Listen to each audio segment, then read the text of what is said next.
Romaldo Gonzalez, founder and executive director of Valors Veterans Community, AZ. I am Randi Sobel. I'm the president and founder of WeedWorks Consulting. Part of your mission is educating the veteran community, whether that's bringing other groups together. For this particular instance, why did you want to work with WeedWorks and get veterans together to educate them on this? Because my thing is, I'm not the expert on a lot of things, but I know a lot of people. Mm-hmm. And my thing is, if I can bring knowledge to veterans and let them know that, there's these other options and alternatives to bettering yourself with pain, whether you have TBI or PTS, because I'm on a mission to help veterans be the best they can be. When we're talking about the veteran community, and obviously, the VA has a certain perspective, and perhaps that will change, and they're doing a number of studies and research things or whatever. For this particular instance, the purpose of this stand down, what are you hoping comes out of it for veterans who attend? It's an excellent question. Education. We just want to show them that there are other resources out there for their wellness, and that to empower people to make their own choices, mm-hmm. and to find the people that can help guide them along the way. We understand that because it's federally illegal still, that VA doctors can't speak to the veterans about cannabis. There is a military bill right now that if it does get passed, that the VA doctors will be able to speak to our veterans. And we're hoping that happens. So that's why in the meantime, doing events like this for our veterans here in Arizona, where we can teach them about how to use cannabis, but not just cannabis. We want them to learn about all forms of plant wellness, because a lot of times it's not just cannabis. There's, whether it's ketamine, ayahuasca, psilocybin, which is, being really studied right now. Mm-hmm. It's a team effort. So that's why we're bringing lots of different experts on Saturday, so that we can shine a light on all these different alternative therapies for our veteran community. Being able to get connected with the resources besides the VA, because don't get me wrong, the VA does a tremendous, awesome job. Mm-hmm. I use them, and I have nothing bad to say about them. I get the best treatment from them. I see them almost every month. Mm-hmm. But there's also alternatives, because sometimes the prescriptions that you get don't always work. Sometimes they have to up the dosage or down the dosage, and when they have to up it, sometimes you have to take these other pills to counteract the side effects of what goes on with those prescriptions that they're, have to figure out how they work and stuff like that, because not everybody works the same. So have you changed your medications as a result of medical marijuana? Correct. I'm able to sleep more. I use gummies more than plant flower, just because of simple fact: 3 back surgeries, 9 knee surgeries, anxiety, sleep disorder. That helps me sleep more than 2-3 hours a night. So you've gone from how many prescriptions down to? So the most I have is 12. Yeah. So I'm down to 2. And that's, you believe, a direct result of using medical marijuana in place of some of those prescriptions? Yes, just because simple fact, like I have migraines. So my VA doctor told me I can't take Tylenol. I'm supposed to take ibuprofen. Well, before I was using Tylenol, I was using ibuprofen, and I would pop 12 of them to try to get the pain away. And sometimes the pain doesn't go away with 12 of them. But the Tylenol's even worse for you. So I'm not allowed to take Tylenol anymore. So I, by chance, came across a cannabis company that has gummies that help with sleep and anxiety and stuff like that. And they told me to try it out, let me know what I think and stuff like that. And it actually worked really, really well. So now being able to be a testament of being somebody that has actually used it, and I'm no expert, like I say. I don't want nobody to run with it and say, hey, Rose, You can only speak from your personal experience. My personal experience. Yeah. And when you hear of a veteran, I'm sure, he's not the only one in that company. He's got many veterans that are in the same boat. To be able to go from, say, 12 prescriptions down to just a couple because they have taken a look at alternative medicines, right. That has to say something.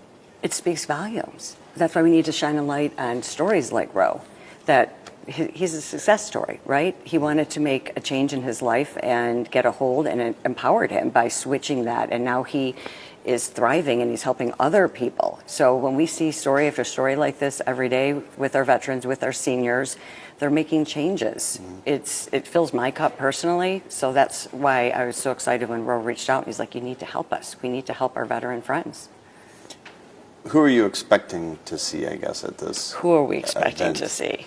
I mean, we put this word out, and when we say veterans are, some of them are 23, 24 years old, you know, have lived a combat experience. Others are 60, 70, 80 years old, you know, or what have you. So who are you expecting to see? I think a little bit of everything. I think that when people are just out of the military and they're confused and they're trying to make their way and figure things out and really understand how all this plant medicine can work in their body, because there's such misconception about it recreationally. You know, Rob and I do, my husband, Rob, is my business partner, and we go all over and we're at these dispensaries, and we've had young people approach us that walk out of the dispensary and they're shocked when we tell them what we do and that cannabis can help when you're sick. And we asked them why they're using cannabis, and they said, you know, after a day's work, I need to relax. So the young people really still need to understand and make that connection as to what it is doing. And then the older generation is scared because they were raised that cannabis is not good. It's the gateway drug. But they're tired of the prescriptions. So I really feel like we're going to get a little bit of everything on Saturday. And whoever shows up, we're just happy. I say every day, if I help one person, it's a good day. So what's the difference between party pot, which when you talk about misconceptions and everything, smoking that marijuana compared to something that can help me? What's the difference between the marijuanas? You have to learn how it works in your body, and you have to learn what options and strains are available. So sometimes people will just go to the store, they don't realize all the different options, but let's say they want to smoke. They're just going to go and they're going to buy flower. And there's a misconception, which is really interesting because it's not the same way with the alcohol industry, where they think that the more THC, the higher the THC, the better it's going to be. And if you're looking for therapeutic results, it's not the high THC. That's why we're here, that's why we exist, so we can explain that to people, that there is a difference. And it's also okay to be a little uplifted, even if you're being treated, you know, medicinally. So figuring out how to explain that balance to everybody is what we do. And we also want to empower the dispensaries where you go to buy the medicine and make sure the staff there, they're called bud tenders, when you walk up to that counter, make sure those bud tenders know how to talk to and work with people that are coming there for their medical needs, whether it's sleep, anxiety, PTSD. So it's the DNA in creating the different strains that then focus on whether it's higher CBD, lower THC, Correct. Whatever those properties are, that then focus on whatever ailment. Correct. In my opinion, the more the better. If you have different parts of the plant working together, it's going to therapeutically help your body.